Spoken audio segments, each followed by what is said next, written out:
And I'm going to focus on what they do with their eyes, because we're working around, what I'm really working around to is every swing off the tee. I'm not a mechanics guy, you know, I couldn't fall down and hit the ground, but is an opportunity to visualize a pitch coming in, just as surely as you saw that guy, Jason, who was the cutter guy, up on the screen. Now, it's great if you can, you know, to the side, do on your iPhone, you do one of those pictures, and then you go up there, and now you can visualize that picture rather than you know, just trying to kind of make something up. You're saying, I just saw the guy here. He's got a cutter. He's got a slider. I'm going to visualize that in there.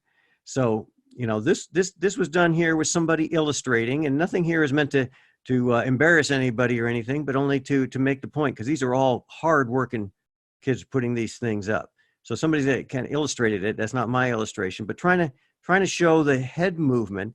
I don't really care about that. I mean, have you seen the head movement of, you know, some of the pros and how they sink into a swing? That's not a big deal.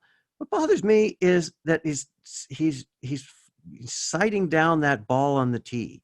He's sighting down the ball on the tee. And what we're going to look at here is that he should be still looking ahead. He should be reading that pitch. Read, and only right about here should his head drop to the ball on that. All right. Watch guys' heads. Moustakis. Wabap. You know, that's what we're looking at. You know, that movement is right at the last moment of the swing. Wabap. You know, it's just coming down there. And Andy McKay last night talked about making practice realistic. Oh, look at this one. Look how far he's got to track that ball. Look, shoulder to shoulder. Chin goes shoulder to shoulder, right? Shoulder to shoulder. Again, I'm not a mechanics guy, but that's what we're looking for. That's the chin on your front shoulder, and then that's the chin going to your back shoulder. And when you look at it, the head doesn't really move very much at all. It's the shoulders moving under it. So when Andy McKay is talking about your practice being realistic, I don't think he necessarily means you have to be facing a pitcher. Well, that would be great. But be taking your swing in the proper sort of rhythm so that you're moving around your head like that. It's going to improve your mechanics. And what are you doing this whole time when that ball's coming in there? You're sighting it, you know, you're reading the pitch. Brandon Matthews had a great presentation yesterday, and he talked about, you know, knowing the story of your swing, knowing the story of the at-bat. John Maley, who hitting coach for the Marlins, the Astros, the Cubs, Phillies. Now he's major league assistant hitting coach with the Angels. And he had a great thing that he did back in November up in Chicago area, clinics, hitting clinics. And he said, know the story of the pitch, know the story of the path. So once you know the story, once you've connected the dots, that's what puts your bat to it. You know, that's what puts your bat to that. There's actually a couple more good swings on here. Let's just, if nothing else, just to enjoy some good swings. Oh, see this guy on a breaking ball. Drop it, drop the head, drop your head and the head of the bat, bam. Right like that. So, you know, that's kind of the obsession that we have here. And I showed you Dylan earlier, and we actually at one point had a probably a 40-minute phone discussion or argument, if you will, over this notion of, you know, because he's not a tee guy, not a moving ball. And, you know, there's something to be said for that. But, you know, what you can do is visualize and make that ball move. So, you know, here he is staring down the ball off the tee. He's staring down the ball off the tee, got it teed nice and high like a four-seam fastball, it's, you know, getting a good swing at that. But what's interesting is that now when he gets the ball coming in from the pitch, you don't see the head. You know, he's not sighting that thing, right? Look at the head movement now. It's just like what we saw. It is right there. Now that's a high pitch for sure. But that's what that's supposed to look like. If you can't make the little kids chase the ball, right? Here, guys, you can have some fun too. I'll whack them, you chase them. So, you know, that's kind of my obsession du jour, I guess, of not staring down the ball on the tee because it like messes up your mechanics and everything else. So I like this one. All of these are pulled off of the internet and off of Twitter.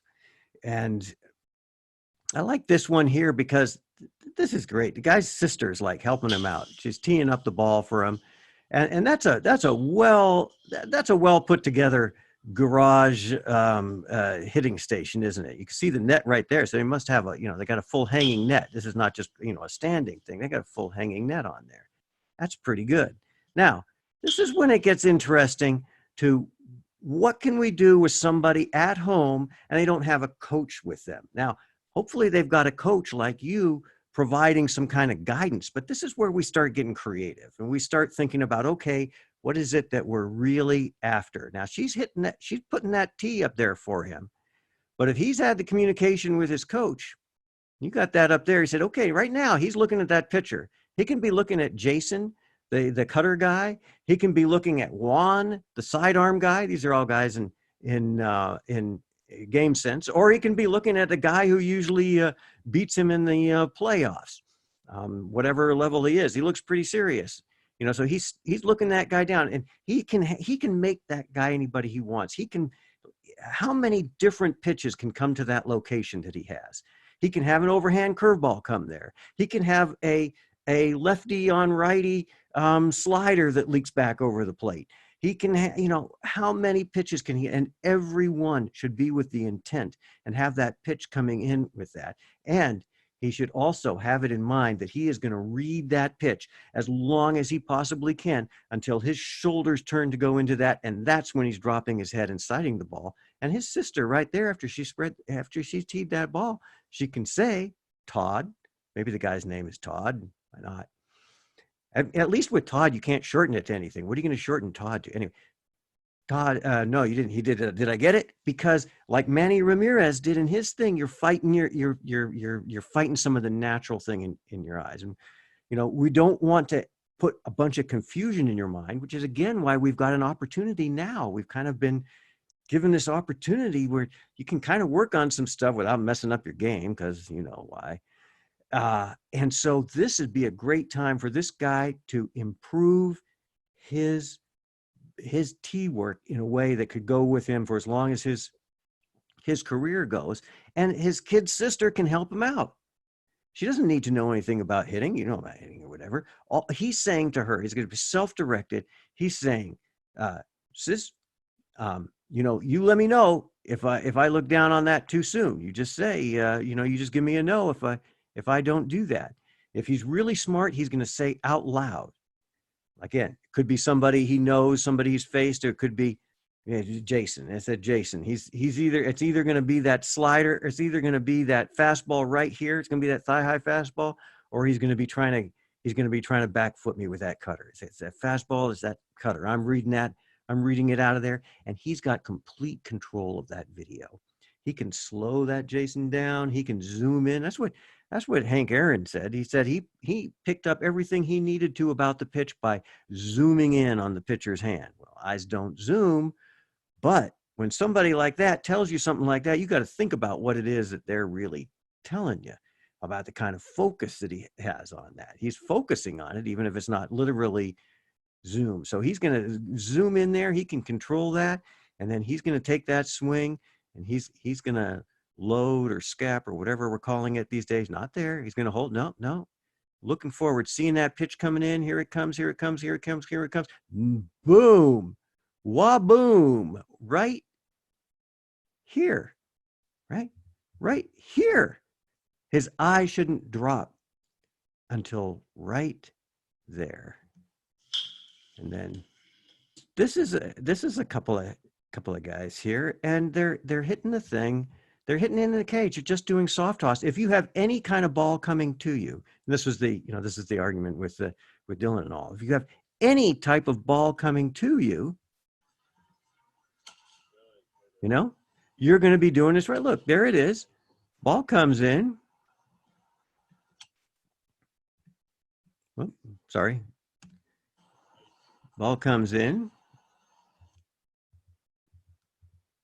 Head drops right at contact. And where's the contact point on that? It's not teed up at the front of the plate. It's 3 feet out in front of the plate. And so you just have, as soon as you have a ball in play, as soon as you have a moving ball, and everybody says this, oh, as soon as you have a moving ball, your mechanics come together. As soon as you have a moving ball, everything's different. I like this guy wearing a helmet. And Andy says, be realistic. You hit with a helmet on, and it slops around in front of your eyes, and it gets sweaty and all those other things. Good gosh.